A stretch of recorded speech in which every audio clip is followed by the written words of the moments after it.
Hello aspirants, welcome to our channel. ఈరోజు వీడియోలో మనం previous year ALP CBT1 question పేపర్లో మ్యాథ్స్ క్వశ్చన్స్ గురించి తెలుసుకుందాం. So without further delay let's get into the video. చూడండి, question number 1 ఇక్కడ ఏమన్నాడంటే the area of the largest triangle that can be inscribed in a semicircle of radius 6 centimetres is అనేసి question అడుగుతున్నాడు. So ఇక్కడ ఒక semi సర్కిల్లో ఉండే లేదంటే ఒక సెమీ సర్కిల్లో మనం ఇన్స్క్రైబ్ చేయగలిగే అంటే మనం పెట్టగలిగే లార్జెస్ట్ ట్రయాంగిల్ యొక్క ఏరియా ఏమవుతుంది అనేసి క్వశ్చన్ అడుగుతున్నాడు. ఓకేనా. సో ఇక్కడ ఇది సెమీ సర్కిల్ అనమాట. ఇదిగోండి, ఇది సెమీ సర్కిల్ అనమాట, అర్ధవృత్తం అనమాట. ఓకేనా. సో అందులో మనం ఇన్సర్ట్ చేయగలిగే లార్జెస్ట్ ట్రయాంగిల్ ఏమవుతుందంటే ఇది లార్జెస్ట్ ట్రయాంగిల్ అవుతుంది అనమాట. దీని యొక్క ఏరియా కనుక్కోమంటున్నాడు. ఓకేనా. సో చూడండి, ఇక్కడ ఏమి ఇచ్చాడంటే చూడండి, సెమీ సర్కిల్ ఆఫ్ రేడియస్ ఎంత 6 సెంటీమీటర్స్ అనమాట, 6 సెంటీమీటర్స్. సో ఈ సర్కిల్ ఈ సెమీ సర్కిల్ యొక్క రేడియస్ ఎంత అంటే మనకి ఇచ్చింది 6 సెంటీమీటర్స్ ఇచ్చాడు. అవునా. మరి అప్పుడు ఇది కూడా రేడియసే అవుతుంది కదా, ఇది కూడా రేడియసే అవుతుంది అనమాట. సో అప్పుడు ఇది కూడా ఎంత ఉంటుంది, 6 సెంటీమీటర్స్ ఉంటుంది. అవునా కదా, 6 సెంటీమీటర్స్. అలాగే ఇదిగోండి, ఇక్కడి నుంచి ఇక్కడికి జాయిన్ చేస్తున్నా, ఇక్కడి నుంచి ఇక్కడికి జాయిన్ చేస్తున్నా. జాయిన్ చేస్తే ఇది కూడా ఏమవుతుంది, ఇది కూడా రేడియసే అవుతుంది కదా. సో ఇది కూడా మనకి 6 సెంటీమీటర్స్ ఉంటుంది.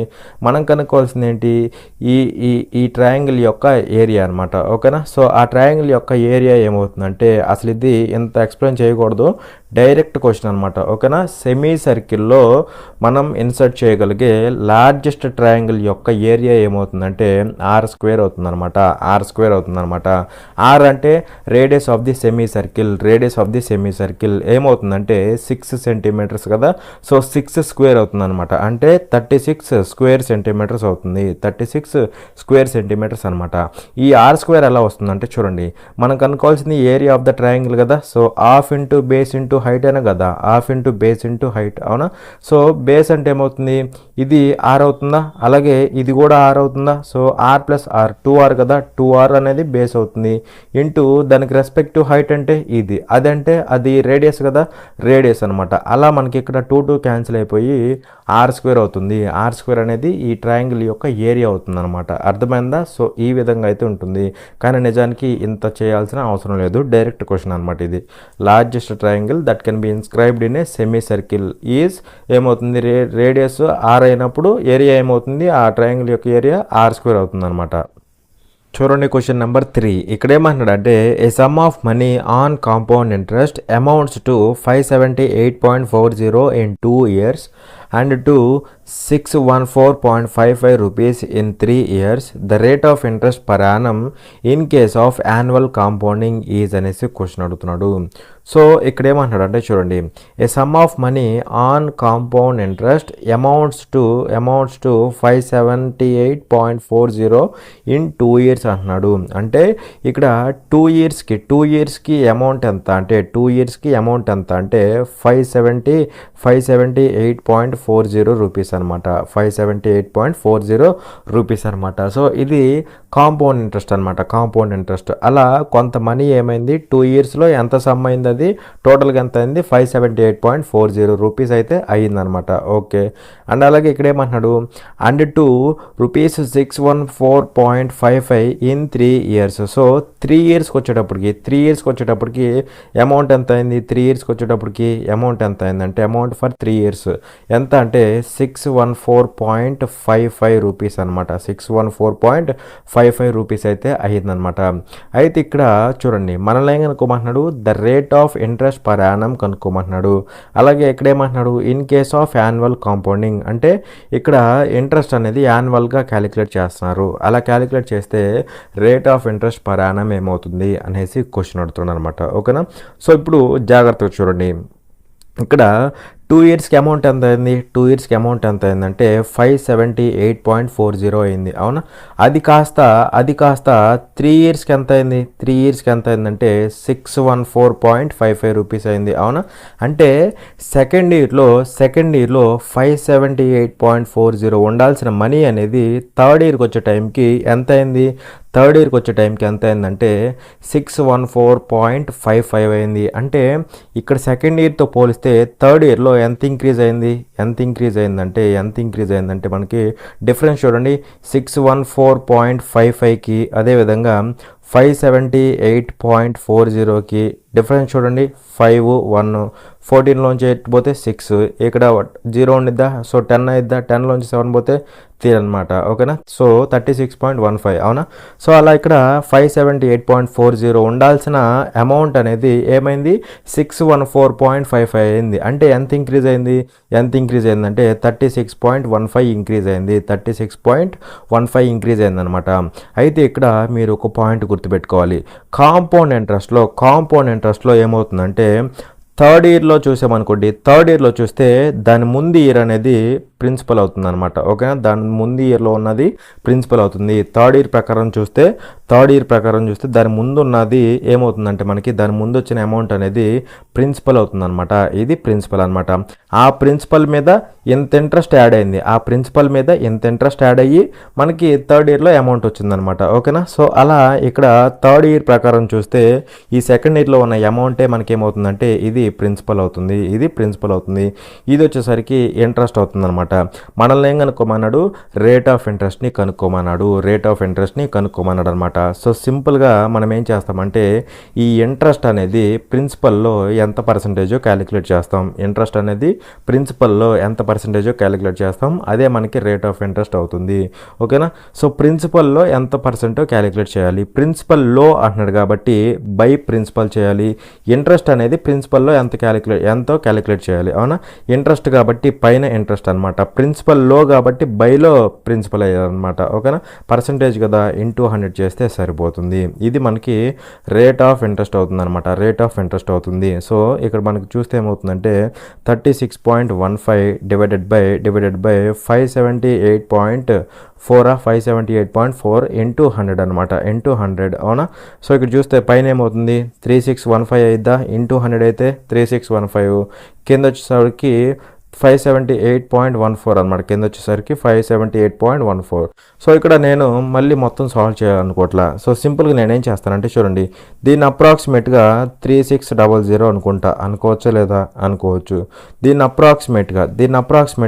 600 అనుకోవచ్చా లేదా అవునా కదా మరి ఇక్కడ 3600/600 అంటే ఏమవుతుంది 0000 6 అనేది 36లో 6 టైమ్స్ క్యాన్సిల్ అయ్యింది అంటే సింపుల్గా వాల్యూ ఎంత వచ్చింది అప్రాక్సిమేట్గా వాల్యూ 6 వచ్చింది అనమాట అవునా కదా కానీ నిజానికి ఇక్కడ డినామినేటర్లో 600 ఉందా 600 కంటే తక్కువ ఉంది అంటే డినామినేటర్ అనేది తక్కువ ఉంది ఎప్పుడైతే డినామినేటర్ తక్కువ ఉండిద్దో అప్పుడు ఇక్కడ వచ్చే వాల్యూ అనేది కొద్దిగా ఎక్కువ ఉండిద్ది అనమాట ఓకేనా డినామినేటర్ అనేది మనకి 578.14 ఉంది మనం అనుకున్న దానికంటే తక్కువ ఉంది 600 కంటే తక్కువ ఉంది కొద్దిగా సో ఇక్కడ డినామినేటర్ కొద్దిగా తక్కువ ఉంది కాబట్టి వచ్చే వాల్యూ అనేది కొద్దిగా ఎక్కువ ఉంటుంది అనమాట అంటే 6 కంటే కొద్దిగా ఎక్కువ ఉండాలి సో 6 కంటే కొద్దిగా ఎక్కువ అంటే ఇదిగోండి 6 1/4% అనమాట 6 1/4 అంటే ఎంత అవుతుంది 6.25 అవుతుంది అనమాట 6.25 అవుతుంది అదే మనకి ఎగ్జాక్ట్గా rate of interest per Yanam అవుతుంది ఓకేనా చూడండి క్వశ్చన్ నెంబర్ 10 ఇక్కడ ఏమన్నాడు అంటే what is the least positive number that can be added to 2488 so that it is completely divisible by 3 4 5 and 6 అనేసి క్వశ్చన్ అడుగుతున్నాడు అంటే ఇక్కడ మనకు ఒక నెంబర్ ఇచ్చాడు 2488 అనమాట 2488 సో ఈ నెంబర్ అనేది కంప్లీట్గా 3456 అనే ఈ నంబర్ చేత డివిజిబుల్ అవ్వాలంటే 3456 అనే ఈ నంబర్ చేత డివిజిబుల్ అవ్వాలంటే అప్పుడు ఈ నెంబర్కి మనం యాడ్ చేయాల్సిన లీస్ట్ పాజిటివ్ నెంబర్ ఏంటి అనేసి క్వశ్చన్ అడుగుతాడు అనమాట ఓకేనా అంటే సింపుల్గా చెప్పాలంటే ఈ 2488కి ఏదో ఒక నెంబర్ని యాడ్ చేయాలి యాడ్ చేస్తే అప్పుడు వచ్చే ఓవరాల్ నెంబర్ అనేది 3456 చేత ఎగ్జాక్ట్గా కంప్లీట్గా డివిజిబుల్ అవుతుంది అది అనమాట మీనింగ్ ఓకేనా మరి ఇక్కడ ఈ వాల్యూ ఏంటి అనేసి అడుగుతున్నాను అనమాట ఓకేనా మరి ఇక్కడ చెప్పండి నంబర్ అనేది ఈ 4 చేత డివిజిబుల్ అవుతుంది ఎగ్జాక్ట్గా అవునా కదా 3 చేత డివిజిబుల్ అవుతుంది 4 చేత 5 చేత 6 చేత అన్నిటి చేత డివిజిబుల్ అవుతుంది మరి వీటన్నిటి చేత డివిజిబుల్ అవుతుంది అంటే మీనింగ్ ఏంటి వాటి యొక్క ఎల్సిఎం చేత కూడా డివిజిబుల్ అవుతుంది అని మీనింగ్ అనమాట ఓకేనా సో వీటన్నిటి చేత డివిజిబుల్ అవుతుంది అంటే వీటి యొక్క ఎల్సిఎం చేత కూడా డివిజిబుల్ అవుతుంది ఖచ్చితంగా ఓకేనా మరి వీటికి ఎల్సిఎం కనుక్కుంటే మనకి ఎంత వచ్చిందంటే 60 వచ్చింది అనమాట వీటికి ఎల్సిఎం కనుక్కుంటే ఎంత వచ్చిందంటే 60 వచ్చింది అనమాట సో అలా ఈ నెంబర్ మొత్తం వీటి చేత డివిజిబుల్ అవుతుంది కాబట్టి ఖచ్చితంగా వాటి యొక్క ఎల్సిఎం అయినా 60 చేత కూడా డివిజిబుల్ అవుతుంది. ఓకేనా, 60 చేత కూడా డివిజిబుల్ అవుతుంది అనమాట. మరి ఇప్పుడు మనం ఏం చేయబోతున్నాం అంటే చూడండి, ఈ వాల్యూ కనుక్కోవాలి కదా. ముందు మనం ఏం చేద్దామంటే 60 చేత డివిజిబుల్ అవుతుంది కదా, కాబట్టి ఇచ్చిన నెంబర్ని 60 చేత డివైడ్ చేద్దాం. ఓకేనా, సో 2488ని ఇచ్చిన నెంబర్ని 60 చేత డివైడ్ చేద్దాం. దాన్ని బట్టి ఎంత యాడ్ చేయాలో మనం డిసైడ్ చేస్తాం అనమాట. ఓకేనా, చూడండి 60 అనేది ఇక్కడ 24లో పోదు. సో 248 తీసుకో, 248 తీసుకుంటే 64 టైమ్స్ పోయిద్దా, 64 ఎంత 240 అని కదా, 240 అవునా. సో 8 మిగులుతుంది, 8 దిగుతుంది. సో 1 టైం పోతుందా 60 అవునా కదా. సో ఎంత అవుతుందంటే చూడండి 28 అవుతుందా, 28 అనమాట. 28లో పోదు కదా, ఇది వదిలేసేయి. ఇప్పుడు ఇక్కడ క్వశ్చన్లో ఏమడుతున్నాడు, ఎంత యాడ్ చేయాలి అంటున్నాడు. ఒక్కోసారి కొన్నిసార్లు క్వశ్చన్లో మనల్ని ఎంత సబ్ట్రాక్ట్ చేయాలి అంటాడు. కొన్నిసార్లు ఎంత యాడ్ చేయాలి అంటాడు, కొన్నిసార్లు ఎంత సబ్ట్రాక్ట్ చేయాలి అంటాడు. ఎంత యాడ్ చేయాలి అన్నాడంటే సింపుల్గా మీరేం చేస్తారంటే డిఫరెన్స్ తీసుకోవాలన్నమాట. దేనికి డిఫరెన్స్ అంటే చూడండి, ఈ రెండింటికి డిఫరెన్స్ తీసుకోవాలన్నమాట. ఓకేనా, ఎంత యాడ్ చేయాలి అంటే ఈ రెండింటికి డిఫరెన్స్ తీసుకోవాలి. ఇది రిమైండర్ అనమాట. సో రిమైండర్కి అదేవిధంగా ఇక్కడున్న డివైజర్కి డిఫరెన్స్ తీసుకోవాలన్నమాట. ఓకేనా, అదే ఒకవేళ మనల్ని కనుక ఎంత సబ్ట్రాక్ట్ చేయాలి అనేసి అడిగితే, ఎంత తీసేయాలి అని అడిగితే అప్పుడు ఆన్సర్ ఏమవుతుందంటే రిమైండరే మనకి ఆన్సర్ అయిపోతుంది అనమాట. మరి ఇక్కడ మనల్ని అడిగింది ఏంటంటే ఎంత యాడ్ చేయాలి అన్నాడు. సో ఎంత యాడ్ చేయాలంటే డిఫరెన్స్ తీసుకోవాలి. సో ఈ రెండింటికి డిఫరెన్స్ ఎంతో చెప్పండి. 60కి 28కి డిఫరెన్స్ ఎంత 32 అనమాట. సో ఆ డిఫరెన్స్ మనకి ఆన్సర్ అయిపోతుంది అనమాట. ఆన్సర్ అవుతుంది అనమాట. ఓకేనా, సో అలా మనకి ఇక్కడ డిఫరెన్స్ ఎంత అంటే 32 అయిపోయింది ఆన్సర్. ఇంకా అంటే ఈ 2488కి కనుక మనం 32ని యాడ్ చేస్తే అప్పుడు ఆ ఓవరాల్ నెంబర్ ఏదైతే ఉంటుందో అదంతా కూడా ఈ 4 చేత ఎగ్జాక్ట్గా డివిజిబుల్ అవుతుంది. అది అనమాట మీనింగ్. ఓకేనా, లేదంటే మీరు ఆప్షన్ వెరిఫికేషన్ కూడా చేసుకోవచ్చు అనమాట. అది కూడా చెప్తాను, జాగ్రత్తగా అబ్జర్వ్ చేయండి. ఓకేనా, సో ఆప్షన్ వెరిఫికేషన్ కూడా చేయొచ్చు అనమాట. ఎలాగంటే చూడండి, ఇప్పుడు 1 by 1 వాల్యూస్ పెట్టండి. వాల్యూస్ పెడితే ఏమవుతుందంటే చూడండి, ఫస్ట్ 34 పెడదాం. 34 పెడితే చూడండి ఇక్కడ ఓవరాల్ నెంబర్ ఎలా ఉండాలి, వీటన్నిటి చేత డివిజిబుల్ అవ్వాలి అవునా కదా. సో 34 పెట్టినప్పుడు నాకు లాస్ట్ డిజిట్ ఏమొస్తుంది, ఇక్కడ 8, ఇక్కడ 4, లాస్ట్ డిజిట్ ఏమొస్తుంది 2 వస్తుంది. మరి లాస్ట్ డిజిట్ 2 వస్తే 5 చేత డివిజిబుల్ అయ్యిద్దా, అవ్వదు కదా. 5 చేత డివిజిబుల్ అవ్వాలంటే లాస్ట్ డిజిట్ 0 కానీ 5 కానీ ఉండాలి అవునా కదా. నంబర్ సిస్టమ్ అనే టాపిక్లో మీకు ఆల్రెడీ అన్నీ చెప్పా, అన్ని ఫ్రీ క్లాసెస్ ఉంటే ఒకసారి వెళ్ళి చెక్ చేయండి. ఓకేనా, సో 5 చేత డివిజిబుల్ అవ్వాలంటే లాస్ట్ డిజిట్ 0 or 5 ఉండాలి. మనం ఇక్కడ 34 పెట్టినప్పుడు కంప్లీట్గా ఓవరాల్గా మనకి లాస్ట్ డిజిట్ ఏమొస్తుంది 2 వస్తుంది. అంటే అది 5 చేత డివిజిబుల్ అవ్వదు. అలాంటప్పుడు మనం ఎట్టి పరిస్థితిలో 34 తీసుకోకూడదు. ఓకేనా, సో 34 అనేది ఆన్సర్ కాదనమాట. ఓకే, తీసేసేయి. నెక్స్ట్ 28 తీసుకో. 28 తీసుకుంటే లాస్ట్ డిజిట్ ఏమొచ్చింది 8 + 8 కదా, మధ్యలో ప్లస్సే కదా. సో 8 + 8 లాస్ట్ డిజిట్ 16 కదా, అంటే 6 వచ్చింది అనమాట. మరి 6 వస్తే 5 చేత డివిజిబుల్ అయిద్దా, 5 చేత డివిజిబుల్ అవ్వదు. కానీ ఇక్కడ అవ్వాలంటున్నాడు. సో ఇది రాంగ్ ఆప్షన్ అనమాట. ఓకేనా, ఇది రాంగ్ ఆప్షన్. నెక్స్ట్ 32 పెట్టు. 32 పెడితే 8 + 2 0 అయిద్దా, 8 + 2 10 కదా, 0 అయింది. సో 5 చేత డివిజిబుల్ అయింది. ఓకే, దీనికి ఛాన్స్ ఉంది, 32కి ఛాన్స్ ఉంది. ఓకే, పక్కన పడండి కాసేపు. నెక్స్ట్ 42 పెట్టండి. 42 పెట్టినా మళ్ళీ 0నే వస్తుంది, 5 చేత డివిజిబుల్ అవుతుంది. దీనికి కూడా ఛాన్స్ ఉంది. ఓకే, సో చూడండి ఇప్పుడు 32 తీసుకుందాం. ఓకేనా, 32 తీసుకుంటే ఏమవుతుందండి చూడండి, 32 తీసుకోండి. సో 2488 32 అనమాట. యాడ్ చేస్తే ఏమవుతుంది 10 అవుతుంది. ఇక్కడ వచ్చేసరికి 12 అవుతుందా, 12. ఇక్కడ 5. సో 2520 అవుతుంది. నెంబర్ ఏమవుతుంది 2520 అవునా. మరి ఇక్కడ ఈ నెంబర్ అనేది ఎలా ఉండాలి, ఈ 4 చేత డివిజిబుల్ అవ్వాలి అవునా కదా. సో 3 చేత డివిజిబుల్ అవుతుందో లేదో చూద్దాం. 3 చేత డివిజిబుల్ అవ్వాలంటే సమ్ ఆఫ్ ద డిజిట్స్ అనేది 3 చేత డివిజిబుల్ అవ్వాలి. సో 2 + 5 + 2 + 0 9 అయిద్దా, అంటే 3 చేత డివిజిబుల్ అయింది. ఓకే, నెక్స్ట్ 4 డివిజిబిలిటీ రూల్ ఏంటి, లాస్ట్ 2 డిజిట్స్ అనేవి 4 చేత డివిజిబుల్ అవ్వాలి, అవునా. సో 20 కదా, 4 చేత డివిజిబుల్ అయింది. ఓకే, నెక్స్ట్ 5 కదా, 5 అనమాట. సో 5 డివిజిబిలిటీ రూల్ ఏంటి, లాస్ట్ డిజిట్ అనేది 0 ఆర్ 5 ఉండాలి, అవునా. సో ఉంది కాబట్టి 5 చేత డివిజిబుల్ అయింది, అవునా.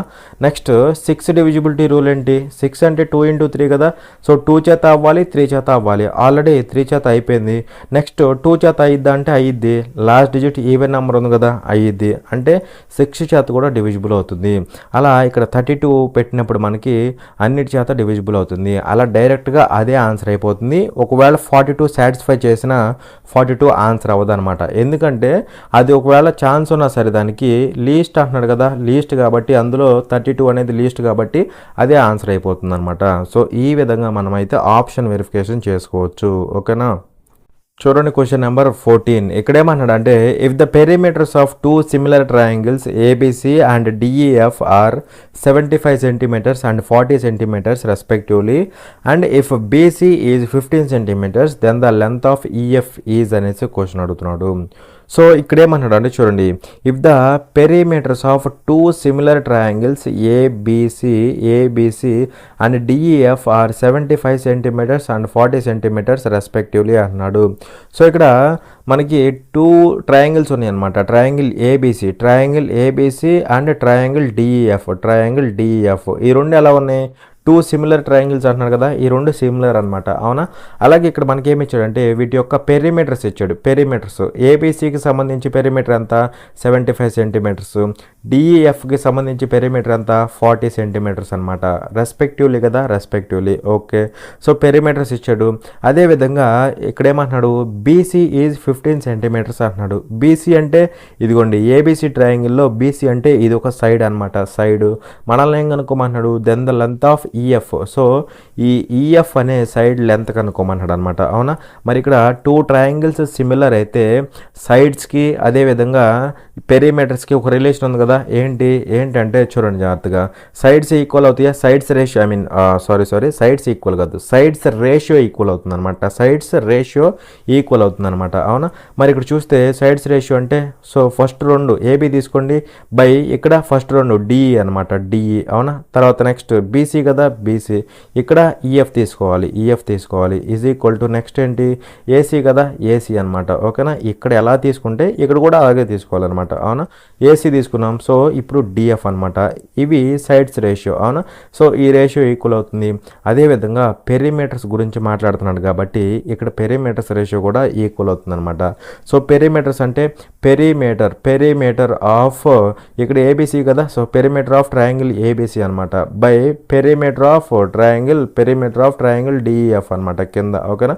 సో ఇది రిలేషన్ అనమాట, ఓకేనా. అయితే ఇక్కడ మనకేమి ఇచ్చాడు, బీసీ ఇచ్చాడు, మనల్ని ఏం కనుక్కోమంటున్నాడు, ఈఎఫ్ కనుక్కోమంటున్నాడు, అవునా. సో ఈ 2 తీసుకోండి ఆన్సర్ అయిపోతుంది, ఓకేనా. మరి చూస్తే బీసీ ఎంత 15 సెంటీమీటర్స్ బై ఈఎఫ్ కనుక్కోవాలి, అవునా. అలాగే ఏబిసి యొక్క పెరిమీటర్ ఫస్ట్ ఏబిసి కదా, సో ఎంత 75 సెంటీమీటర్స్ అనమాట divided by perimeter of DEF ఎంత 40 అని కదా, సో 40 ఇక్కడ నుంచి డైరెక్ట్గా క్యాన్సిల్ అయిపోతుంది అనమాట. మరి ఇక్కడ 15 × 5 = 75, 15 × 5 = 75, 5 ఒకసారి 5 ఇక్కడ 8 సార్లు క్రాస్ మల్టిప్లై చేస్తే ఈఎఫ్ ఈక్వల్ టు ఎంత అవుతుంది 8 సెంటీమీటర్స్ అవుతుంది అనమాట. అలా ఆప్షన్ 4 అనేది ఆన్సర్ అవుతుంది. నెక్స్ట్ క్వశ్చన్ అనమాట, చూడండి జాగ్రత్తగా. ఇక్కడ ఏమంటాడంటే in an election between 2 candidates, one got 55% of the total valid votes and 20% of the votes were invalid. If the total number of votes was 7,500, then the winner won the election by a majority of dash votes. అంటే by a majority of how many votes అనేసి question అడుగుతున్నాడు, ఓకేనా. So ఇక్కడ ఫైనల్గా మనల్ని ఏం కనుక్కోమన్నాడు, మెజారిటీని కనుక్కోమన్నాడు అనమాట, ఓకేనా. సో సింపుల్గా చెప్తాను, జాగ్రత్తగా అబ్జర్వ్ చేయండి, ఓకేనా. చూడండి ఇక్కడ ఇద్దరికి ఎలక్షన్ జరిగిందనమాట. అయితే ఇక్కడ ఏమన్నాడు అంటే చూడండి, the total number of votes was 7,500. So టోటల్గా ఓట్స్ ఎన్ని ఉన్నాయి అంటే 7,500 అనమాట, 7,500. సో ఇవి టోటల్ ఓట్స్ అనమాట, ఓకే. అలాగే ఇక్కడ ఏమన్నాడు అంటే చూడండి, 20% of the votes were invalid. ఇందులో 20% ఇన్వాలిడ్ అనమాట. మరి 20% ఇన్వాలిడ్ అంటే రిమైనింగ్ 80% వ్యాలిడ్ అనే కదా మీనింగ్, అవునా కదా. 20% ఇన్వాలిడ్, టోటల్ అనేవి 100% అనమాట. పర్సంటేజ్లో ఎప్పుడైనా గుర్తుపెట్టుకోండి, టోటల్ అన్నామంటే 100%, అందులో 20% ఇన్వాలిడ్ అంటే రిమైనింగ్ 80% వ్యాలిడ్ అనే కదా మీనింగ్. సో అలా టోటల్ ఓట్స్ ఇవైతే ఇందులో 80% వ్యాలిడ్ అనమాట, ఇందులో 80% వ్యాలిడ్ అనమాట. 80% అంటే 80% అంటే 4/5 అవుతుంది, లేదంటే సింపుల్గా 80/100 రాసుకో, నో ప్రాబ్లం, ఓకేనా. సో అలా ఇవన్నీ కూడా మనకి ఏమవుతాయి అంటే వ్యాలిడ్ ఓట్స్ అవుతాయి అనమాట. ఇవన్నీ ఏమవుతాయి, వ్యాలిడ్ ఓట్స్ అవుతాయి. అర్థమైందా. సో ఇంతవరకు తేలిపోయింది, వ్యాలిడ్ ఓట్స్ ఇవన్నమాట. ఓకే, అలాగే ఇక్కడ ఏమంటున్నాడు చూడండి, వన్ గాట్, ఇక్కడ ఇద్దరు పర్సన్స్ ఉన్నారు కదా, అందులో ఏమంటున్నాడు, one got 55% of the total valid votes అంటున్నాడు. 55% of the total valid votes. మరి వ్యాలిడ్ ఓట్స్ అంటే ఇవేనా కదా, ఇవి. ఇందులో 55% ఒక పర్సన్కి వచ్చిందనమాట. ఇందులో 55% ఈ వ్యాలిడ్ ఓట్స్లో 55% ఒక పర్సన్కి వచ్చింది. అంటే రిమైనింగ్ పర్సన్కి ఎంత పర్సంటేజ్ రావాలి, 45% రావాలన్నమాట. 45% రావాలన్నమాట, ఓకేనా. ఎందుకంటే వ్యాలిడ్ ఓట్స్ ఇవే కదా, ఇవి మొత్తం కంప్లీట్గా 100% పర్సంటేజ్లో, ఓకేనా. ఓట్స్ రూపంలో ఎన్నో మనకు అనవసరం, పర్సంటేజ్లో వ్యాలిడ్ ఓట్స్ అనేవి 100%.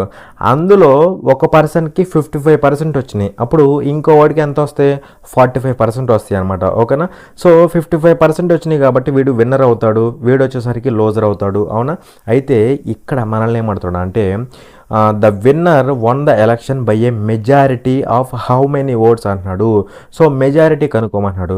మరి ఇక్కడ మెజారిటీ అంటే మనకేమవుతుందంటే విన్నర్కి లోజర్కి మధ్య డిఫరెన్సే మనకేమవుతుందంటే మెజారిటీ అవుతుందన్నమాట. సో ఇది మెజారిటీ అవుతుందన్నమాట, అర్థమైందా. ఇక్కడ టోటల్ వ్యాలిడ్ ఓట్స్లో విన్నర్కి 55% వెళ్ళినాయి, అలాగే లోజర్కి 45% వెళ్ళినాయి. అయితే వీళ్ళిద్దరి మధ్య డిఫరెన్స్ అనమాట మెజారిటీ అంటే, ఆ మెజారిటీ కనుక్కోమంటున్నాడు. మరి వీళ్ళిద్దరి మధ్య డిఫరెన్స్ అంటే ఎంత పర్సంటేజ్, 10%. సో అలా 10% వాల్యూ కనుక్కుంటే సరిపోతుంది. ఈ వ్యాలిడ్ ఓట్స్లో 10% కనుక్కుంటే మనకి సరిపోతుంది అనమాట, అది మెజారిటీ అయిపోతుంది. మరి ఇందులో 10% అంటే 10/100, అవునా. సో అది కనుక్కుంటే సరిపోతుంది. సో ఈ వాల్యూ అంతా కూడా మెజారిటీ అయిపోతుంది. అయిపోయింది ఆన్సర్ ఇంకా. సో చూడండి, క్యాన్సిల్ చేస్తే 0000 గెట్ క్యాన్సిల్డ్, ఇక్కడ పైన 00 కింద 00 క్యాన్సిల్, అవునా. సో 8 × 75 ఏమవుతుందో చెప్పండి. 8 5s 40, 44 క్యారీ, 8 7s 56, 4 ఎంత అవుతుంది, 60 అవుతుందా. సో 600 అవుతుంది అనమాట, ఓకేనా. అలా మనకి 600 అనేది ఆన్సర్ అవుతుంది. అర్థమైంది కదా. టోటల్ ఓట్స్ అన్ని 7500 అనమాట, 7500. అందులో 20% ఇన్వాలిడ్ అంటే రిమైనింగ్ 80% వ్యాలిడ్ కదా, రిమైనింగ్ 80% వ్యాలిడ్ అనమాట. సో ఇవన్నీ కూడా మనకి వ్యాలిడ్ ఓట్స్ అవుతాయి అనమాట, ఓకేనా. అయితే ఇక్కడ ఏమంటున్నాడు, ఈ వ్యాలిడ్ ఓట్స్లో ఒకడికి 55% వచ్చినాయి, అవునా. మరి వ్యాలిడ్ ఓట్స్ ఎన్ని ఉన్నాయో మనకు తెలియదు, అవి 100% అనుకుంటే అందులో 55% ఒకటికి వచ్చినాయి, అప్పుడు మిగిలినోడికి 45% రావాలి. సో ఎక్కువ వచ్చింది కాబట్టి వీడు విన్నర్ అవుతాడు, వీడు లోజర్ అవుతాడు. మనల్ని ఏం కనుక్కోమంటున్నాడు, మెజారిటీ కనుక్కోమంటున్నాడు. మెజారిటీ అంటే వీళ్ళిద్దరికి మధ్య డిఫరెన్సే మెజారిటీ అవుతుంది. డిఫరెన్స్ ఎంత అంటే 10%. సో ఈ వ్యాలిడ్ ఓట్స్లో 10% కనుక్కుంటే అదే మనకి మెజారిటీ అవుతుంది అనమాట, అదే మనకి మెజారిటీ అవుతుంది. అర్థమైందా. చూడండి క్వశ్చన్ నెంబర్ 20. ఇక్కడ ఏమన్నాడంటే in an election only 2 candidates contested, 1 candidate secured 70% of the valid votes and won by a majority of 172 votes. The total number of valid votes was అనేసి క్వశ్చన్ అడుగుతున్నాడు. సో ఇక్కడ ఒక election జరిగిందనమాట, ఓకేనా. Only 2 candidates contested, ఇద్దరు పర్సన్సే participate చేశారనమాట, okay. అలాగే ఇక్కడ ఏమంటున్నాడు 1 candidate secured 70% of the valid votes. So ఇందులో ఒక పర్సన్కి వ్యాలిడ్ ఓట్స్లో 70% వచ్చిందనమాట, ఓకే. అలాగే ఇక్కడ ఏమంటున్నాడు and 1 by a majority of 172 votes. So 172 ఓట్ల ఆధిక్యంతో గెలిచాడనమాట. ఓకేనా, మెజారిటీతో గెలిచాడనమాట. ఓకే, అలాగే ఇక్కడ ఏమంటున్నాడంటే total number of valid votes was అంటున్నాడు. Total number of valid votes అంటున్నాడు.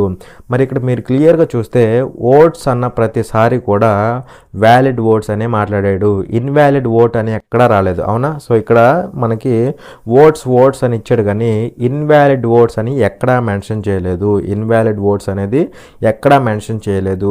మరి ఇన్వాలిడ్ ఓట్స్ మెన్షన్ చేయలేదు అంటే మీనింగ్ ఏంటి? ఉన్న ఓట్స్ అన్నీ కూడా వ్యాలిడ్ ఓట్సే అనమాట. ఉన్న ఓట్స్ అన్నీ కూడా వ్యాలిడ్ ఓట్సే. అలా వ్యాలిడ్ ఓట్స్ ఎన్ని అవుతాయి అంటే టోటల్ ఓట్స్ అవుతాయి అనమాట. ఎందుకంటే ఉన్న ప్రతి ఓటు వ్యాలిడే కాబట్టి టోటల్ ఓట్స్ అన్నీ కూడా వ్యాలిడ్ అనమాట. Total votes are valid. Total votes అన్నీ కూడా వ్యాలిడ్ అనమాట. అవునా, మరి ఇక్కడ టోటల్ ఓట్స్ అంటే మనం 100%గా తీసుకుంటాం. అవునా కదా, టోటల్ ఓట్స్ అంటే 100%. అలా వ్యాలిడ్ ఓట్స్ అంటే కూడా 100% అవుతుంది అనమాట.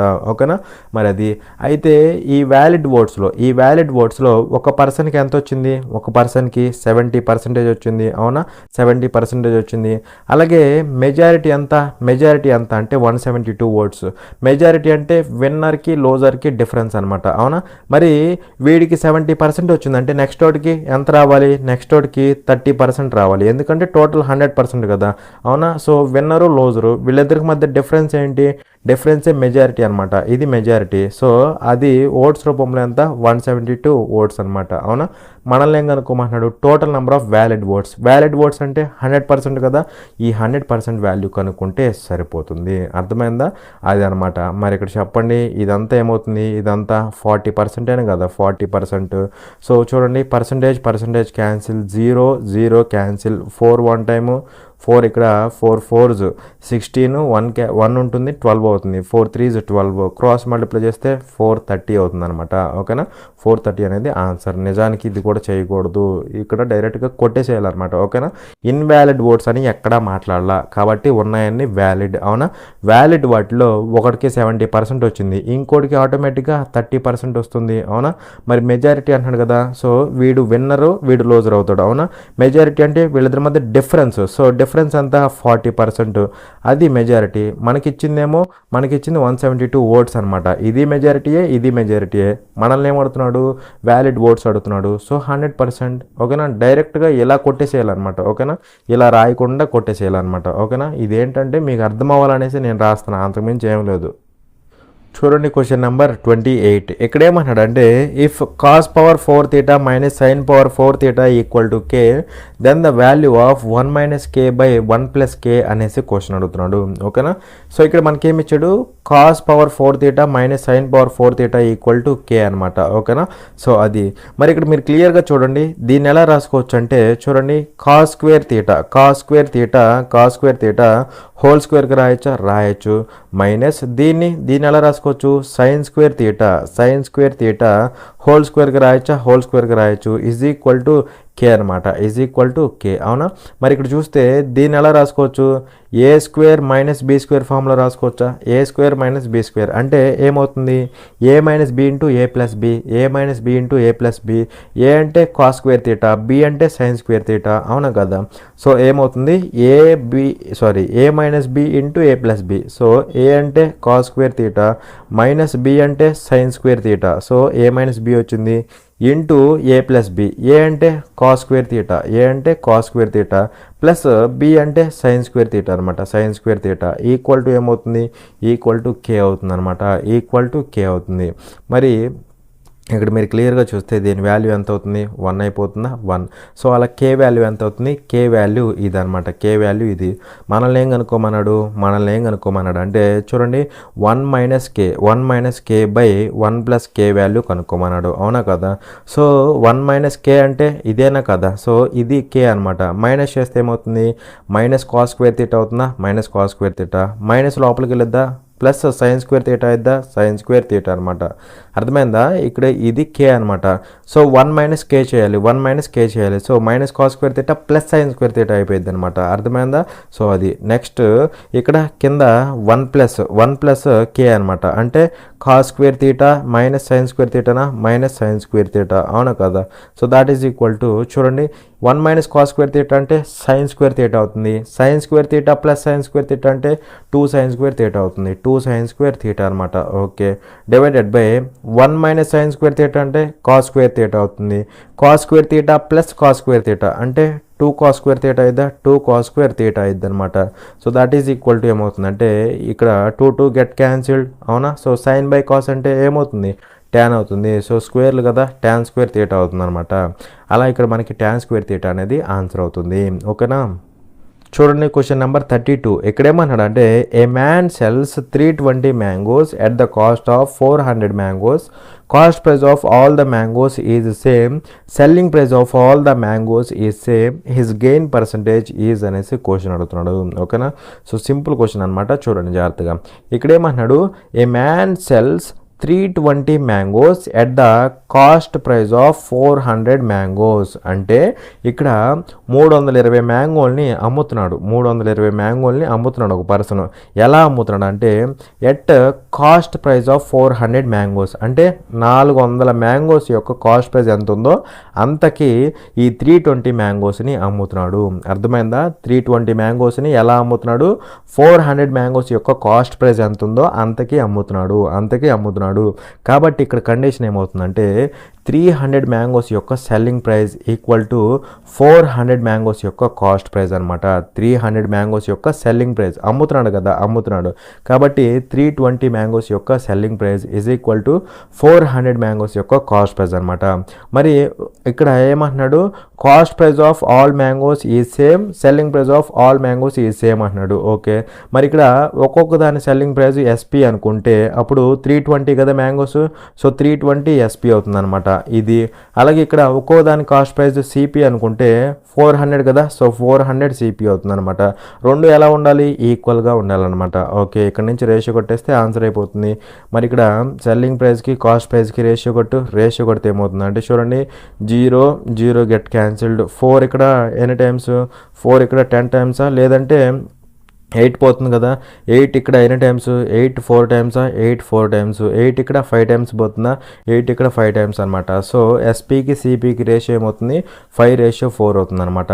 అంటే ఇక్కడ కాస్ట్ ప్రైస్ అనేది 4 పార్ట్స్ అనుకుంటే సెల్లింగ్ ప్రైస్ 1 పార్ట్ అనమాట. మరి 4 రూపీస్ ఉన్నదాన్ని 5 రూపీస్కి అమ్మాడు అంటే ప్రాఫిట్ వచ్చిందా, ఎంత ప్రాఫిట్ వచ్చింది, 1 ప్రాఫిట్ వచ్చింది. అవునా, ఎంత మీద, కాస్ట్ ప్రైస్ మీద. కాబట్టి బైలో కాస్ట్ ప్రైస్ పర్సంటేజ్ కదా, ఇంటూ 100 చేస్తే మనకేమొస్తుంది, గెయిన్ పర్సంటేజ్ వస్తుంది. ఎంత అంటే క్యాన్సిల్ అయితే 25% అని కదా, సో 25% అనేది ఆన్సర్ అవుతుంది.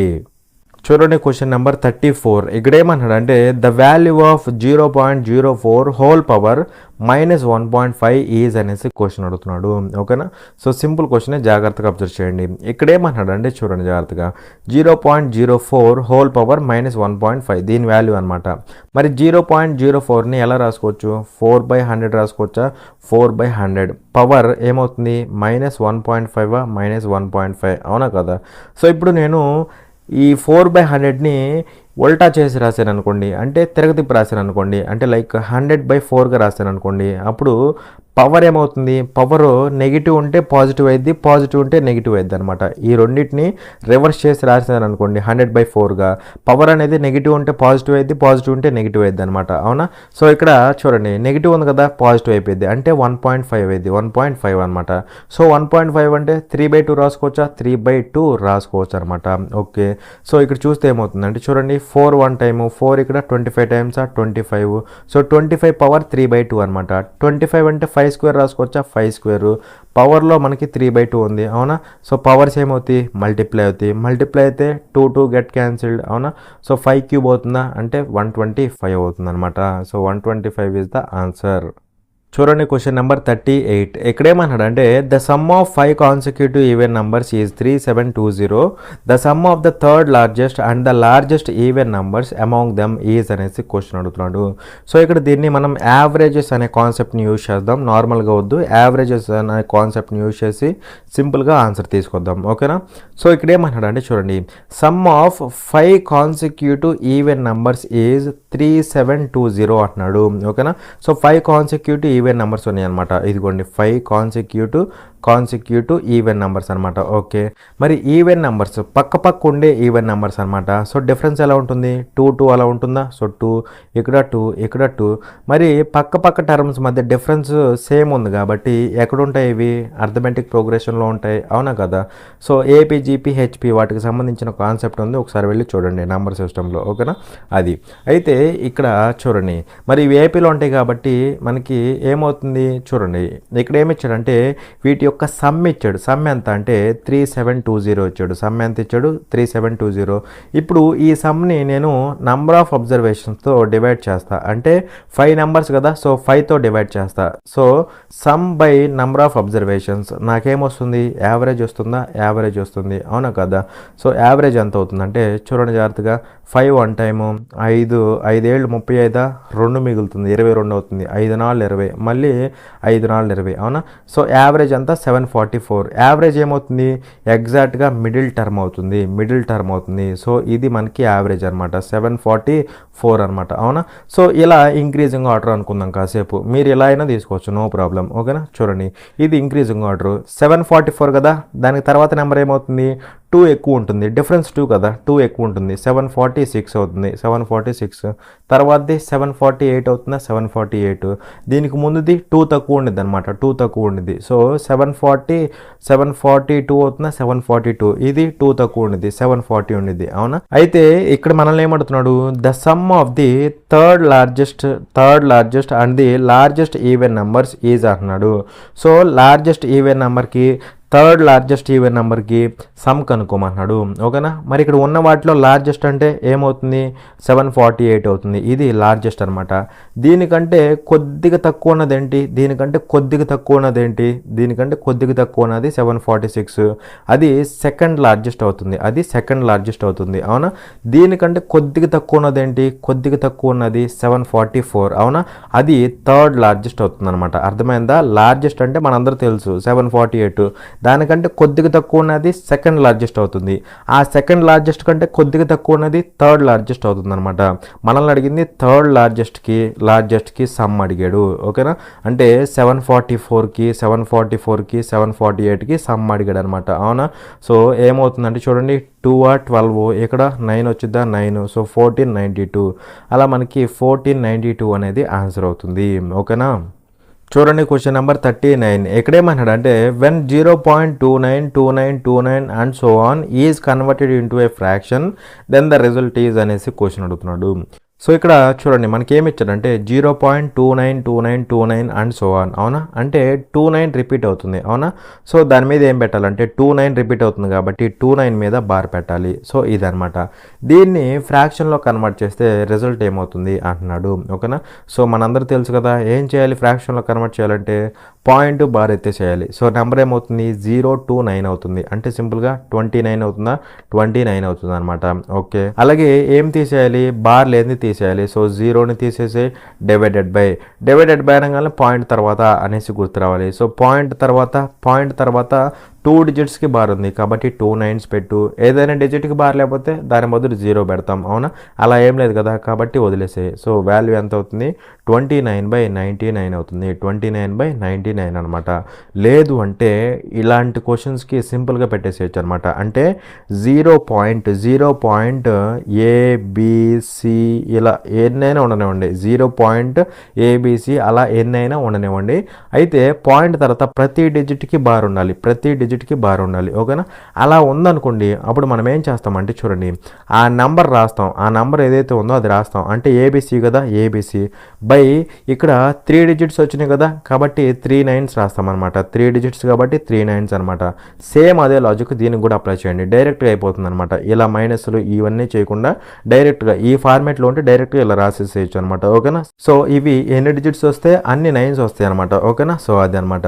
సో ఇప్పుడు 0.29 ఉందనుకోండి. సో 0 పాయింట్ ఉంది, ఓకే. అలాగే పాయింట్ తర్వాత ప్రతి డిజిట్కి బార్ ఉంది. అప్పుడు ఏం చేయాలి? నెంబర్ రాసేసేయి. 29 యాజ్ ఇట్ ఈజ్ రాసేసేయి. 29 డివైడెడ్ బై 2 డిజిట్స్ కదా, సో 2 9s రాసేసాయి. డివైడెడ్ బై 2 డిజిట్స్ కదా, 2 9 రాసేసాయి, సరిపోతుంది. అప్పుడు 29/99 అనమాట. ఓకేనా? మీకు ఆల్రెడీ డెసిమల్స్ వాటిలో చెప్పినట్టున్నాను. నెంబర్ సిస్టమ్ అనే టాపిక్లో ఒకసారి వెళ్ళి చెక్ చేయండి. కంప్లీట్ కాన్సెప్ట్ ఉంది, ఒకసారి వెళ్ళి చెక్ చేయండి. చూడండి క్వశ్చన్ నెంబర్ 40. ఇక్కడేమన్నాడు అంటే the volume of a cylinder is 5500 metre cube, find its diameter of base if the height of the cylinder is 70 metres అంటున్నాడు. ఓకేనా, యూజ్ π ఈక్వల్ టు 22/7 అనేసి కూడా అంటున్నాడు అనమాట. ఓకేనా, మనకి ఇక్కడ ఏమి ఇచ్చాడంటే వాల్యూమ్ ఆఫ్ ఏ సిలిండర్ ఇచ్చాడు. ఎంత అంటే 5500. ఓకేనా, so volume of A cylinder అంటే ఏమవుతుంది, వాల్యూమ్ ఆఫ్ ఏ సిలిండర్ అంటే ఏమవుతుందంటే πr² h అవుతుంది. ఏమవుతుంది, πr² h అవుతుంది అనమాట.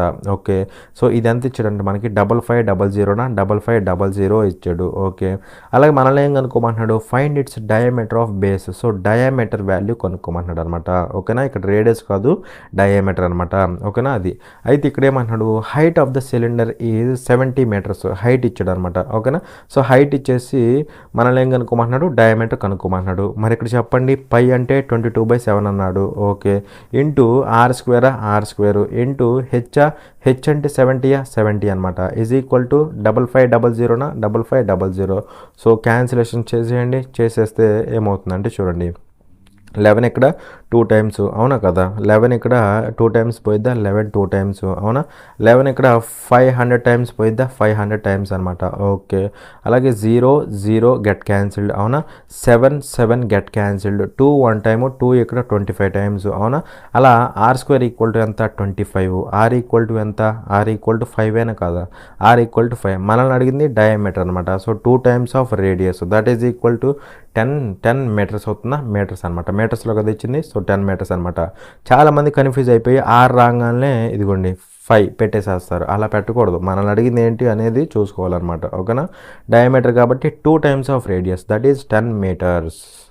చూడండి క్వశ్చన్ నెంబర్ 41. ఎక్కడేమన్నాడంటే which of the following options should come in place of the question mark in the given series అనేసి మనల్ని క్వశ్చన్ అడుగుతున్నాడు అనమాట. అంటే ఈ క్వశ్చన్ మార్క్ ప్లేస్లో ఏమొస్తుంది అనేసి అడుగుతున్నాడు అనమాట. ఓకేనా, మరి జనరల్గా మనం ఏం చేస్తాం, డిఫరెన్స్ చెక్ చేస్తాం, అవునా కదా. మరి ఇక్కడ చూడండి 75 అనేది 65 అయింది అంటే ఏమైనట్టు, -10 అయినట్టు, అవునా కదా. అలాగే 65 అనేది 56 అయింది, 65 అనేది 56 అయింది అంటే ఏమైనట్టు, -9 అయినట్టు, అవునా. సో 65 - 9 అంటే 56 అనమాట, 56 అనమాట. ఓకే, అలాగే 56 అనేది 48 అయింది, 56 అనేది 48 అయింది అంటే ఏమైనట్టు, -8 అయినట్ట, -8, అవునా. అలాగే 48 అనేది 41 అయింది అంటే ఏమైనట్టు, -7 అయినట్టు, అవునా కదా.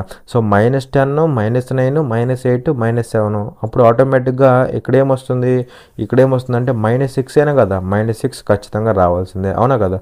సో 10 9 8 7 6, సో ఇక్కడ కూడా 6 వస్తుంది అనమాట, మైనస్ ఉంది కదా, మైనస్ వచ్చింది. సో 41 - 6 అయితే క్వశ్చన్ మార్క్ ప్లేస్లో ఏమొస్తుంది, 41 - 6 అయితే క్వశ్చన్ మార్క్ ప్లేస్లో 35 రావాలన్నమాట, అవునా. సో 35 అనేది డైరెక్ట్గా ఆన్సర్ అవుతుంది. చూడండి క్వశ్చన్ నెంబర్ 42. ఇక్కడ ఏమంటాడంటే the shopkeeper offers 2 successive discounts on a machine that is marked at 18,000 rupees so that it's selling price gets reduced to 12,960 if 10% and X% are the respective discounts the value of X is అనేసి question అడుగుతున్నాడు. ఓకేనా, so simple question, జాగ్రత్తగా observe చేయండి. ఓకేనా, so చూడండి ఇక్కడ ఏమంటున్నాడు shopkeeper offers 2 successive discounts on a machine that is marked at 18,000 rupees అనమాట. సో మార్కెట్ ప్రైస్ ఎంత అంటే 18,000 రూపీస్ అనమాట. ఓకేనా, సో ఈ మార్కెట్ ప్రైస్ మీద షాప్ కీపర్ ఏం చేస్తున్నాడు, 2 సక్సెసివ్ డిస్కౌంట్స్ ఇస్తున్నాడు అనమాట, 2 సక్సెసివ్ డిస్కౌంట్స్ ఇస్తున్నాడు. ఓకేనా, సో ఇది ఒక డిస్కౌంట్, ఇది ఒక డిస్కౌంట్, అలా 2 సక్సెసివ్ డిస్కౌంట్స్ ఇచ్చిన తర్వాత ఏమంటున్నాడు, it's selling price gets reduced to 12,960 అంటున్నాడు.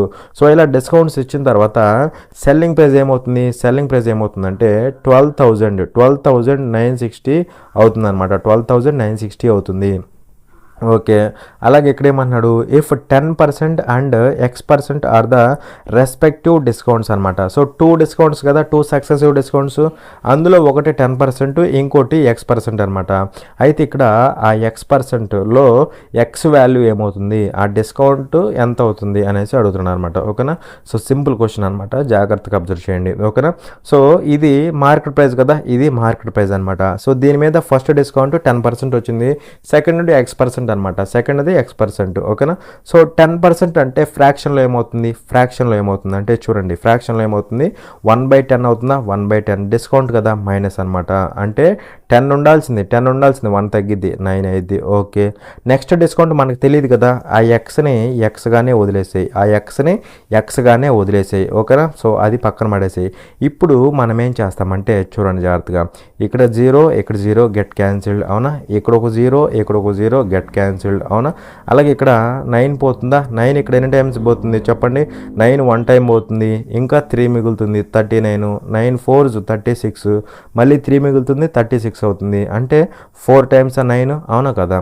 ఓకే, అండ్ అలాగే ఇక్కడ 18 అనేది ఇక్కడ 10 టైమ్స్ పోతుందా, 10 టైమ్స్ పోతుంది. 18 అనేది ఇక్కడ 8 టైమ్స్ పోతుందా, 8 టైమ్స్, అవునా.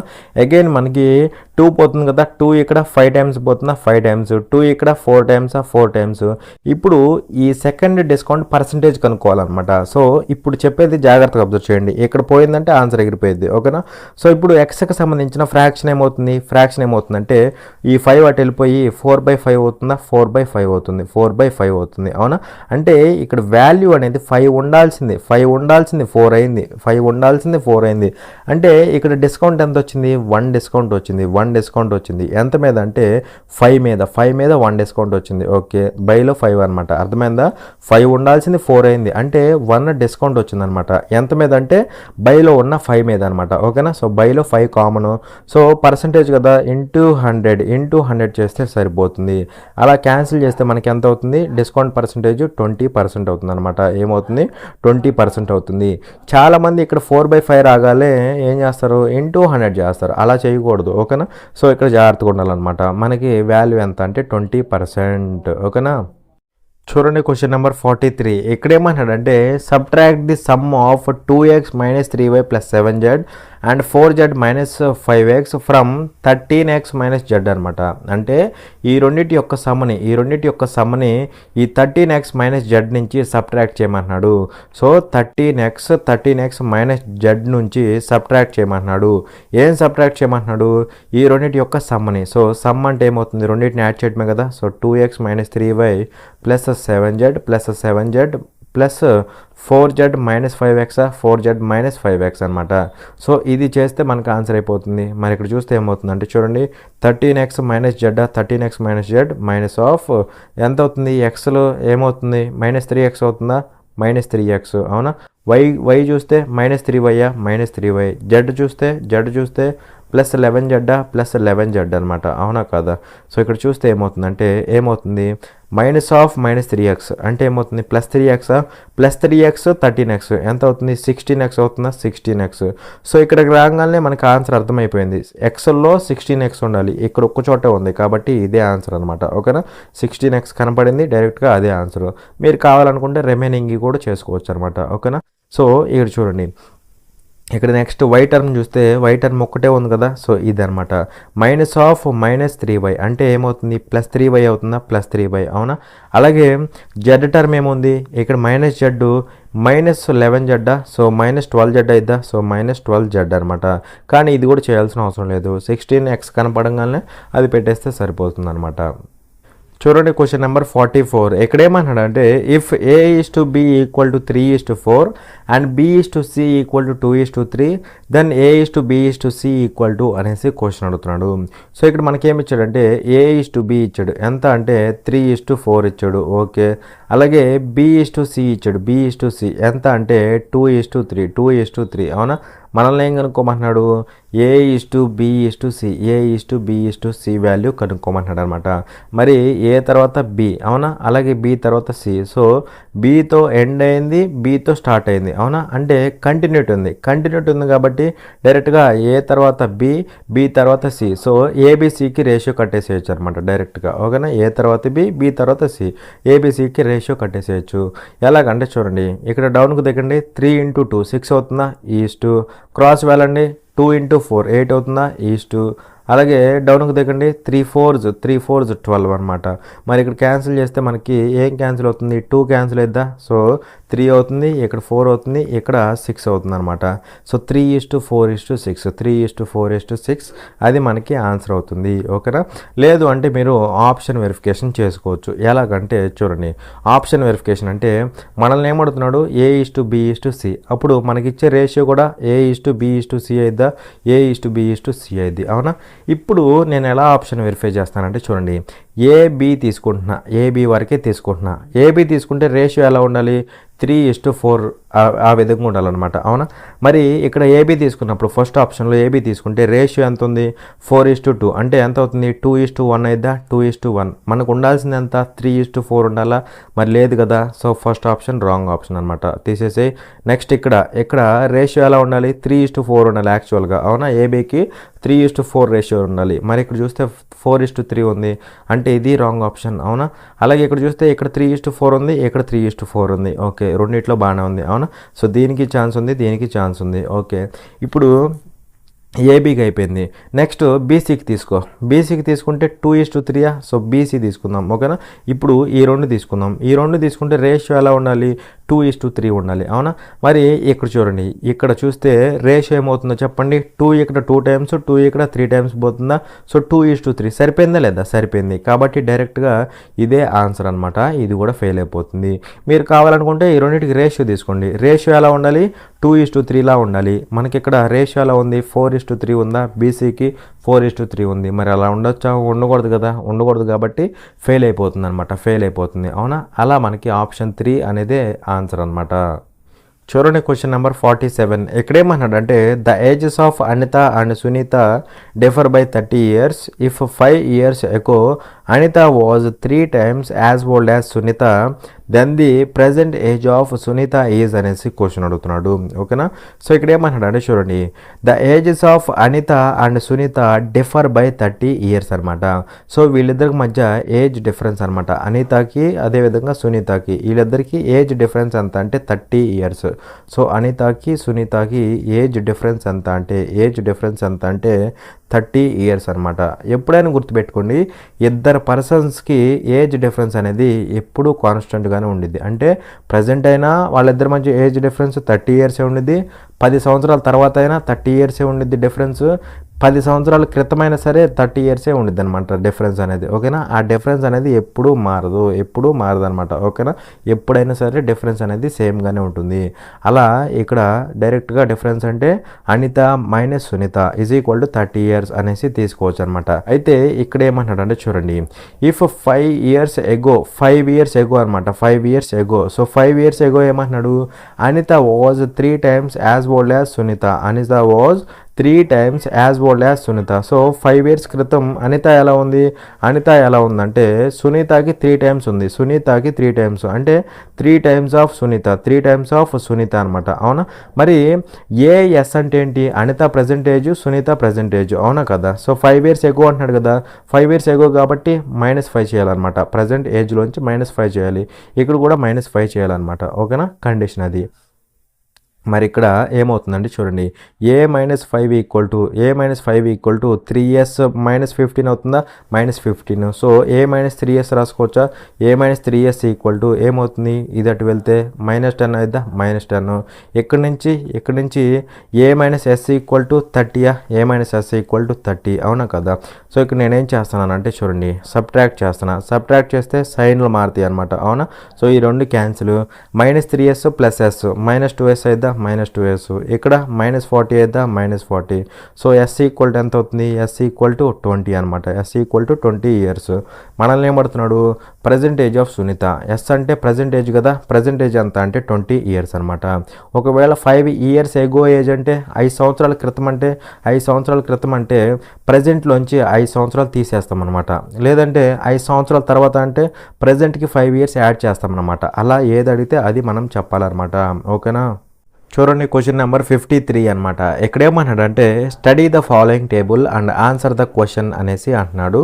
The table depicts the number of cars and bikes manufactured by a company in the year 2012 and 2013 అంటున్నాడు. అంటే ఇక్కడ ఈ టేబుల్ ఏం చెప్తుందంటే 2012, 2013 ఈ సంవత్సరాల్లో ఒక కంపెనీ మ్యానుఫ్యాక్చర్ చేసిన number of cars, number of బైక్స్ని చెప్తుందనమాట. ఓకేనా, అంటే ఎన్ని బైక్స్ తయారు చేసిందో ఆ నెంబరు, ఎన్ని కార్స్ తయారు చేసిందో ఆ నెంబర్ అనమాట. ఈ 2 సంవత్సరాల్లో ఎన్నెన్ని తయారు చేసిందో ఆ నెంబర్ గురించి ఈ టేబుల్ అయితే చెప్తుందనమాట. ఓకేనా, అది కూడా ఎలా ఉందంటే చూడండి, ఇన్ థౌజండ్స్ అనమాట. సో ఎగ్జాంపుల్ తీసుకుంటే మీకు అర్థమవుతుంది, చూడండి జాగ్రత్తగా. ఇప్పుడు 2012లో ఇక్కడ కంపెనీ అనేది కార్లు ఎన్ని తయారు చేసిందంటే 45,000 అనమాట. ఓకేనా, 2012లో కార్లు ఎన్ని తయారు చేసిందంటే కంపెనీ 45,000 తయారు చేసిందనమాట. ఓకేనా, అలాగే 2013లో బైక్స్ ఎన్ని తయారు చేసిందంటే 60,000 అయితే తయారు చేసిందనమాట. ఓకేనా, కంపెనీ అనేది 2013లో బైక్స్ ఎన్ని తయారు చేసిందంటే 60,000 అయితే తయారు చేసిందనమాట. ఓకేనా, సో అలా ఈ డేటా చెప్తుంది. అయితే ఇక్కడ క్వశ్చన్లో ఏమంటాడు అంటే చూడండి, how many cars in 1000 were manufactured in the year 2012 and 2013 together అంటున్నాడు.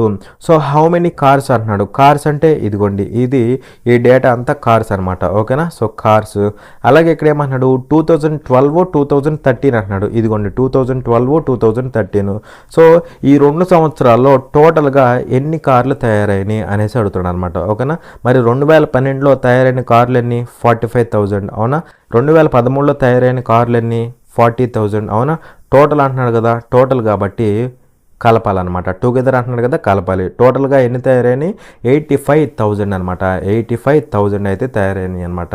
ఓకేనా, చూడండి క్వశ్చన్ నెంబర్ 57. ఇక్కడ ఏమన్నాడు అంటే the sum of the first 8 prime numbers divided by 7 is equal to అనేసి క్వశ్చన్ అడుగుతున్నాడు. సో ఇక్కడ ఏమంటున్నాడు, some of first 8 prime numbers divided by 7 is equal to అంటున్నాడు. సో ఫస్ట్ 8 ప్రైమ్ నెంబర్స్ ఏమున్నాయో చెప్పండి, వాటి యొక్క సమ్ అనమాట. సో ఫస్ట్ 8 ప్రైమ్ నెంబర్స్ ఏమున్నాయి అంటే మనకి 2, తర్వాత 3, తర్వాత 5, తర్వాత 7, తర్వాత 11, తర్వాత 13, తర్వాత 17, తర్వాత 19 అనమాట. సో సరిపోయినాయా? 4, 8 అనమాట. ఇవి ఫస్ట్ 8 ప్రైమ్ నెంబర్స్. వీటి యొక్క సమ్. సో సమ్ ఎంత అవుతుంది అంటే చూడండి, ఇక్కడ చూస్తే 2, 3, 5, 10, 7, 17, 1, 18, 3, 21, ఇదొక 7, 28, 9 ఎంత అవుతుంది? 37 అవుతుందా? 37 అనమాట. ఓకే, సో 3 ఇక్కడ తీసుకో, 3, 1, 4, 1, 5, 6, 7, సో 77 అనమాట. 77. సో సమ్ ఎంత అంటే సమ్ 77. ఆ సమ్ని ఏం చేస్తున్నాడు? డివైడెడ్ బై 7 చేస్తే వాల్యూ ఏమవుతుంది అంటున్నాడు. ఎంత అవుతుంది? 11 అనే కదా. సో 11 అనేది ఆన్సర్ అనమాట. చూడండి క్వశ్చన్ నెంబర్ 60. ఇక్కడ ఏమంటాడు అంటే Rama walks to her office 5 kilometers away from home in the morning. She covers the distance in 1 hour, whereas while returning home in the evening she takes 15 more minutes to cover the same distance. Find her average speed in km/h during the 2-way journey అన్నాడు. So ఇక్కడ ఏమంటాడు అంటే చూడండి, Rama walks to her office 5 kilometers away from home అన్నాడు. ఓకేనా, so ఇది home అనుకుందాం, ఇది హోమ్.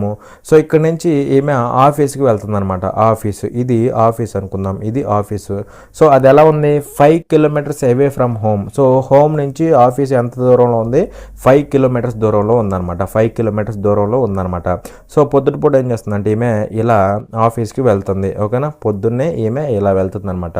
ఓకే, చూడండి ఇక్కడ ఏమంటున్నాడు, ఇన్ ద మార్నింగ్, పొద్దున్నే వెళ్తుంది కదా. సో ఇన్ ద మార్నింగ్ ఇక్కడ ఏమంటున్నాడు, షీ కవర్స్ ద డిస్టెన్స్, అంటే ఈ 5 kilometers డిస్టెన్స్ని ఏమంటున్నాడు, she covers the distance in 1 hour. So ఇక్కడ ఎంత టైంలో ట్రావెల్ చేస్తుంది? ఈ 5 kilometers 1 hour టైంలో ట్రావెల్ చేసేస్తుంది అనమాట. ఓకేనా, అది. అలాగే ఇక్కడ ఏమంటున్నాడు, వెరాజ్ while returning home in the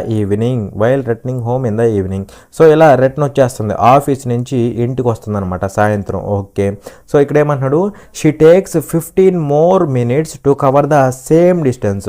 మళ్ళీ ఇదే 5 కిలోమీటర్లు ట్రావెల్ చేస్తుంది కదా ఇంటికి వచ్చేటప్పుడు. సో ఇప్పుడు టైం ఎంత ఎక్కువ తీసుకుంటుందంటే 15 minutes ఎక్కువ తీసుకుంటుంది అనమాట. ఇనీషియల్గా 1 hour తీసుకుంటే ఇప్పుడు 15 minutes ఎక్కువగా తీసుకుంటుంది అనమాట. మరి 15 minutes అంటే 15/60 hour అయినా కదా, 15/60 hour అంటే ఎంత, 1/4 hour, 1/4 hour అనమాట. సో ఇనీషియల్గా 1 hour అయితే ఇప్పుడు ఎక్స్ట్రాగా ఇంకొక 1/4 hour అయితే తీసుకుంటుంది. సో 1 + 1/4 అంటే టోటల్గా ఎంత అవుతుంది, 5/4 hour అవుతుందా, 5/4 hour అనమాట. సో వెళ్ళేటప్పుడేమో ఈ 5 kilometers-ని 1 hour-లో కవర్ చేసింది, అవునా. కానీ వచ్చేటప్పుడు ఇదే 5 kilometers-ని 5/4 hour-లో కవర్ చేసింది అనమాట. ఓకేనా. సో అలా గనక చేస్తే ఇక్కడేమంటున్నాడు, అలా కనుక వెళ్తే అప్పుడు యావరేజ్ స్పీడ్ అడుగుతున్నాడు. Average speed during the 2-way journey అన్నాడు. మరి ఇక్కడ యావరేజ్ స్పీడ్ ఏమవుతుందంటే చెప్పండి, యావరేజ్ స్పీడ్ ఏమవుతుందంటే ఇక్కడ మనకి వెళ్ళేటప్పుడు వచ్చేటప్పుడు అదే 5 kilometers, అవునా. సో సేమ్ డిస్టెన్స్ అన్నాడు కదా వాడే, అవునా కదా, సేమ్ డిస్టెన్స్.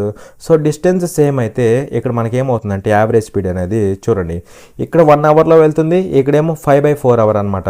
సో ఇక్కడ టైం ఉంది, అలాగే ఇక్కడ కూడా టైం ఉంది, అవునా. సో ఇక్కడ టైం ఉంది కాబట్టి డిస్టెన్స్ బై టైం అంటే ఇక్కడ స్పీడ్ వచ్చిద్దా. సో స్పీడ్ S1 అనుకుందాం, డిస్టెన్స్ బై టైం అనమాట. సో 5/1 ఎంత అవుతుందంటే 5 km/h అవుతుందా, 5 km/h అనమాట. అర్థమైందా, ఇది డిస్టెన్స్ అనమాట. సో డిస్టెన్స్ బై టైం వేస్తే స్పీడ్ వచ్చింది S1. ఓకేనా. అలాగే ఇక్కడ డిస్టెన్స్ బై టైం వేస్తే మళ్ళీ ఇక్కడ ఇంకో స్పీడ్ వచ్చింది కదా, సో S2 అనమాట. సో ఏమవుతుంది, 5/4 5 క్యాన్సిల్ అవుతుందా, బైలో 4 పైకి వెళ్ళిపోతుంది అంటే 4 అవుతుందా. సో 4 km/h కదా, స్పీడ్ కదా.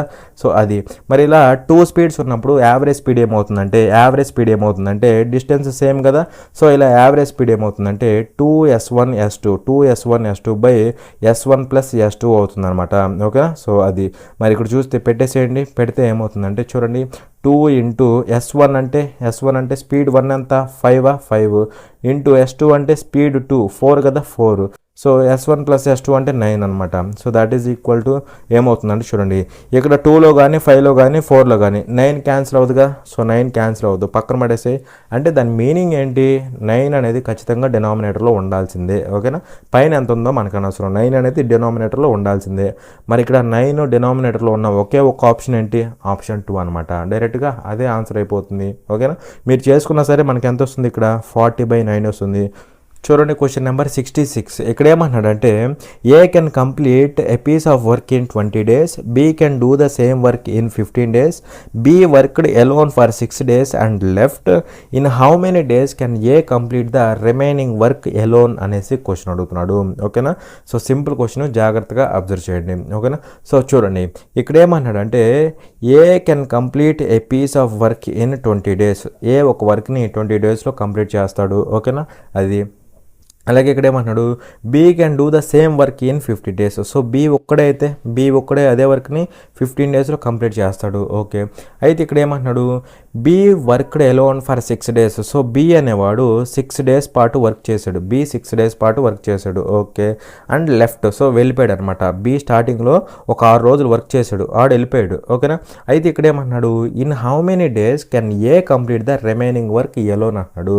సో రిమైనింగ్ వర్క్ ఉన్నది కదా, కొంత పార్ట్ బి చేసేస్తాడు, రిమైనింగ్ వర్క్ని ఏ ఎన్ని డేస్లో చేయగలడు అనేసి క్వశ్చన్ అడుగుతున్నాడు. మరి ఇక్కడ టోటల్ వర్క్ ఏమవుతుందంటే చూడండి, టోటల్ వర్క్ వచ్చేసరికి ఈ రెండింటి యొక్క ఎల్సిఎం అవుతుంది. మరి రెండింటికి ఎల్సిఎం ఎంత, 60 అని కదా, 60 అనమాట. సో ఎఫిషియన్సీలు ఏమవుతాయి చెప్పండి, 60/20 ఎంత అవుతుంది, 3 అవుతుందా, 60/15 ఎంత అవుతుంది, 4 అవుతుందా, 4 అనమాట. అంటే ఏ ఒక రోజులో 3 units చేస్తాడు, బి ఒక రోజులో 4 units, అవునా. మరి బి ఒక రోజులో 4 units చేస్తే 6 రోజులు చేశాడు కదా, 6 4 24 units అయిపోతాయా, 24 units అయిపోతాయి, అవునా. సో 60 units కదా టోటల్, అందులో 24 అయిపోయినాయి అంటే ఇంకెంత మిగులుతాయి, 36 units అనమాట. ఇది రిమైనింగ్ వర్క్, అవునా. సో ఈ 36 unitsని ఎవరు చేయాలి, ఏ చేయాలి. ఏ చేస్తే ఎన్ని డేస్ అంటున్నాడు, సో డేస్ కదా అడుగుతుంది కాబట్టి ఏం చేయాలి, చేయాల్సిన వర్క్ బై ఎవరైతే చేయాలో వాళ్ళ యొక్క ఎఫిషియన్సీ. సో చేయాల్సిన వర్క్ ఎంత 36 యూనిట్స్. దీన్ని ఎవరు చేయాలి? ఏ ఒక్కడే చేయాలి కాబట్టి వాడి యొక్క ఎఫిషియన్సీ కింద వేయాలన్నమాట. సో ఎఫిషియన్సీ 3 కదా, ఏది 3 కదా, సో ఆ 3 కింద వేస్తే క్యాన్సిల్ అయితే ఎన్ని డేస్ అవుతుంది? 12 డేస్ అవుతుంది అనమాట. అర్థమైందా? సో 12 డేస్ అనేది మనకి ఆన్సర్ అవుతుంది. ఓకేనా? ఇది ఒక మెథడ్ అనమాట. ఇది మెథడ్ 1 అనమాట. ఇది మెథడ్ 1. ఇప్పుడు నేను చెప్పేది మెథడ్ 2 అనమాట. ఇది కూడా సింపుల్గానే ఉంటుంది. చూడండి, ఇక్కడ బి టోటల్గా 15 డేస్ వర్క్ చేసాడు అనుకోండి, వర్క్ కంప్లీట్ అయ్యింది. అవునా కదా? బి 15 డేస్ వర్క్ చేస్తే వర్క్ కంప్లీట్ అయ్యింది. కానీ బి ఎన్ని రోజులు చేశాడు? ఇక్కడ ఓన్లీ 6 డేస్ చేశాడు. అంటే యాక్చువల్గా 15 రోజులు చేయాలి, కానీ వీడు ఓన్లీ 6 డేసే వర్క్ చేశాడు. అవునా? అప్పుడు ఎంత పోర్షన్ ఆఫ్ వర్క్ అయ్యిద్దంటే, ఎంత పోర్షన్ ఆఫ్ వర్క్ కంప్లీట్ అయ్యిద్దంటే చూడండి, 3 ఇక్కడ 2 టైమ్స్, 3 ఇక్కడ 5 టైమ్స్, 5 టైమ్స్. సో అలా 2/5 వర్క్ కంప్లీట్ అయ్యింది. 2/5 వర్క్ కంప్లీట్ అయిపోయింది అనమాట. ఇది కంప్లీట్ అయిపోయింది. అవునా కదా? సో 2/5 కంప్లీట్ అయిపోయింది. సో రిమైనింగ్ వర్క్ ఏమవుతుంది? రిమైనింగ్ వర్క్ ఏమవుతుందంటే 3/5 అయ్యిద్ది అనమాట. 3/5 అయ్యిద్ది. రిమైనింగ్ వర్క్ ఏమైంది? 3/5 అయ్యిద్ది. సో ఈ 3/5 వర్క్ని ఎవరు చేయాలి? ఏ చేయాలన్నమాట. ఏ చేయాలి. సో ఏ చేయాలంటే ఎన్ని డేస్ అనేసి క్వశ్చన్ అడుగుతున్నాడు. ఓకేనా? 3/5 వర్క్ని ఎవరు చేయాలి? ఏ చేయాలి. ఏ చేయాల్సి వస్తే ఎన్ని డేస్ పడుతుంది అనేసి క్వశ్చన్ అడుగుతున్నాడు. ఓకేనా? సో జాగ్రత్త చూడండి, ఇక్కడ ఏ ఒక వర్క్ని ఎన్ని డేస్లో చేస్తాడు? 20 డేస్లో. ఒక వర్క్ని 20 డేస్లో చేస్తాడు. అవునా? ఒక వర్క్ని 20 డేస్లో. కానీ ఏ చేస్తుంది ఎంత వర్క్ అంటే 3/5 వర్కే. 3/5 కాబట్టి డేస్ కూడా ఏమవుతాయి? డేస్ కూడా 3/5 అయిపోతాయి. అవునా కదా? డేస్ కూడా 3/5 అయిపోతాయి. సో 3/5 అయిపోతే ఏమవుతుంది? 5 1 టైము, 5 ఇక్కడ 4 టైమ్స్, 4 3 12 డేస్ అనమాట. అయిపోయింది ఆన్సర్. ఇంకా అర్థమైందా? సో 12 డేస్ అనేది ఆన్సర్ అవుతుంది. ఓకేనా? అలా 12 అనేది మనకి ఆన్సర్ అవుతుంది అనమాట. అర్థమైందా? ఇక్కడ యాక్చువల్గా బి 15 రోజులు చేస్తే వర్క్ అయ్యిద్ది, కానీ మనోడు 6 రోజులు చేశాడు. అంటే 2/5 కంప్లీట్ చేశాడు అనమాట. 2/5 కంప్లీట్ చేశాడు. రిమైనింగ్ వర్క్ కావాలంటే ఏం చేయాలంటే సింపుల్గా 1లోంచి తీసేయండి. అప్పుడు రిమైనింగ్ వస్తుంది అనమాట. సో 3/5 వర్క్ని ఎవరు చేయాలి? ఏ చేయాలి. చేస్తే ఎన్ని డేస్ అడుగుతున్నాడు. సో ఇక్కడ ఒక వర్క్ని ఏ చేస్తే 20 డేస్. అవునా? మనకి ఇక్కడ కావాల్సింది 3/5 వర్క్ని. కాబట్టి 20 × 3/5 అనమాట. 20 × 3/5 చేస్తే మనకి 12 డేస్ అయితే వస్తుందన్నమాట. 12 డేస్ అయితే వస్తుందన్నమాట. అర్థమైందా? చూడండి, క్వశ్చన్ నెంబర్ 74. ఇక్కడేమన్నాడంటే the value of K satisfying the equation అనేసి ఇది ఇచ్చాడు. ఈజ్ అనేసి క్వశ్చన్ అడుగుతున్నాడు అనమాట. సో ఇక్కడ చూడండి, ఇక్కడ మనకి ఏమి ఇచ్చాడు అంటే equation 0.009 by K is equal to 0.01 అనమాట. సో ఇది ఇచ్చి కే వాల్యూ ఫైండ్ అవుట్ చేయమంటున్నాడు. మరి ఇక్కడ కే ఈక్వల్ టు ఏమవుతుందో చెప్పండి. కే ఈక్వల్ టు 0.009 డివైడెడ్ బై 0.01 అనమాట. ఓకేనా? మరి ఇక్కడ చూస్తే మీరు క్లియర్గా చూస్తే పాయింట్ తర్వాత 3 డిజిట్స్ ఉన్నాయి, ఇక్కడేమో పాయింట్ తర్వాత 2 డిజిట్స్ ఉన్నాయి. అవునా? నేను ఈ పాయింట్ తర్వాత 2 డిజిట్స్ని 3 డిజిట్స్గా చేస్తా. అంటే ఇక్కడ 0 పెట్టుకోవచ్చు కదా, వాల్యూ మారదు కదా. సో ఇప్పుడు చూస్తే పాయింట్ తర్వాత 3 డిజిట్స్, పాయింట్ తర్వాత 3 డిజిట్స్. సో పాయింట్ ఎత్తేసేయచ్చు కదా, పాయింట్ ఎత్తేస్తే నెంబర్ ఏమవుతుంది? పైన 9 అవుతుంది. అవునా కదా? డివైడెడ్ బై ఇక్కడ పాయింట్ ఎత్తేస్తే 10 అవుతుందా? సో 10 అవుతుంది అనమాట. మళ్ళీ 9/10 అంటే 0.9 అవుతుంది అనమాట. అయిపోయింది ఆన్సర్. ఇంకా 0.9 అనేది కే వాల్యూ అవుతుంది అనమాట. ఓకేనా? సో ఇంతవరకు కాన్సెప్ట్ అనేది క్లియర్ అనుకుంటున్నాను. For more such free videos subscribe to our channel, like, share and comment. Thanks for watching. జై హింద్.